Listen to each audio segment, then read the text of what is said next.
নমস্কার দর্শক বন্ধু, জীবন দর্শন জ্যোতিষ পরিচর্যায় জ্যোতিষ অনুরাগী বন্ধুদের জানাই সাদর প্রণাম।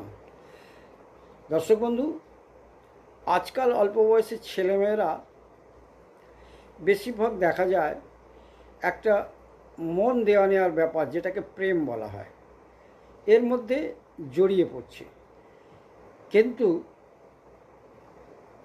এখানে জড়িয়ে পড়ে দুঃখ কষ্ট ভোগ করার আগে দুশ্চিন্তাগ্রস্ত হয়ে পড়ার আগে আপনি যদি আপনার জন্মছক বা জন্মকুণ্ডলিতে প্রেমের পরিণতিটা আপনি জেনে নিতে পারেন, তাহলে অবশ্যই আপনার প্রেমে সুন্দরতা বা সফলতা বা আপনার মনের ইচ্ছা পূরণটা অবশ্যই জেনে যেতে পারবেন। যেমন ধরুন, পঞ্চম স্থান থেকে আমরা প্রেমের বিচার করে থাকি। পঞ্চমপতির বলবত্তার উপর নির্ভর করে যে এই প্রেমটা কত মজবুত।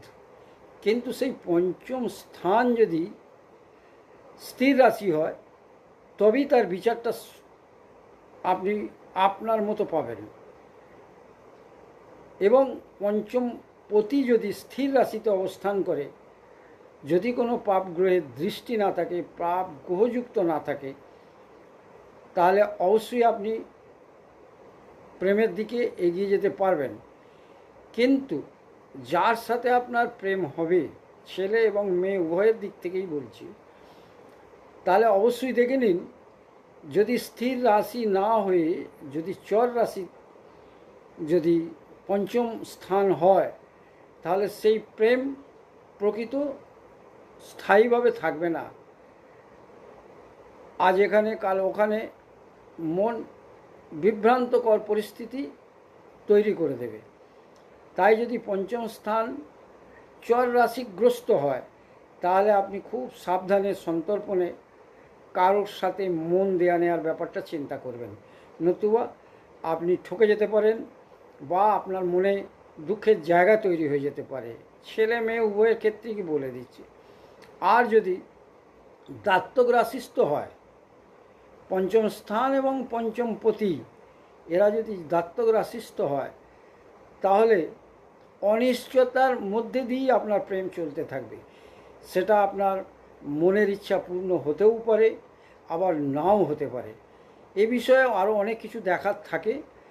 আপাত দৃষ্টিতে আপনি বুঝে নেবেন, স্থির রাশি ছাড়া প্রেম কথাটা মাথায় না ঢোকানোই ভালো। যদি আপনার পঞ্চম স্থান পঞ্চম অধিপতি স্থির রাশিগত হয়, স্থির রাশির অধীনে থাকে, তবেই আপনার কারোর সাথে বোন দেয়া নেওয়ার ব্যাপারে চিন্তাটা সঠিক রাখতে পারেন, নতুবা এই প্রেম সম্বন্ধে আবদ্ধ না হয় উত্তম। এই পর্যন্ত আপনাকে বলতে পারি। এর বিষয়ে আরও বিশদ কিছু জানতে গেলে আপনি 9330672608 নাম্বারে যোগাযোগ করুন। আপনাকে যতটা সম্ভব সাহায্য করব, এটুকু কথা দিলাম।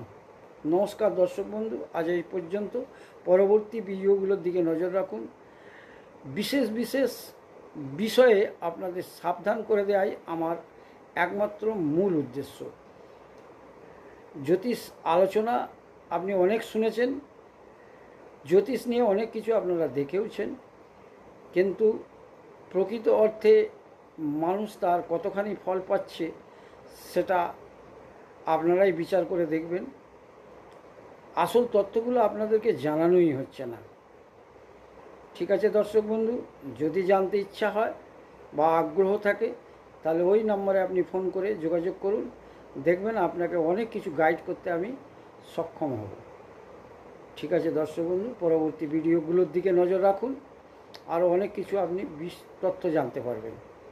নমস্কার দর্শক বন্ধু।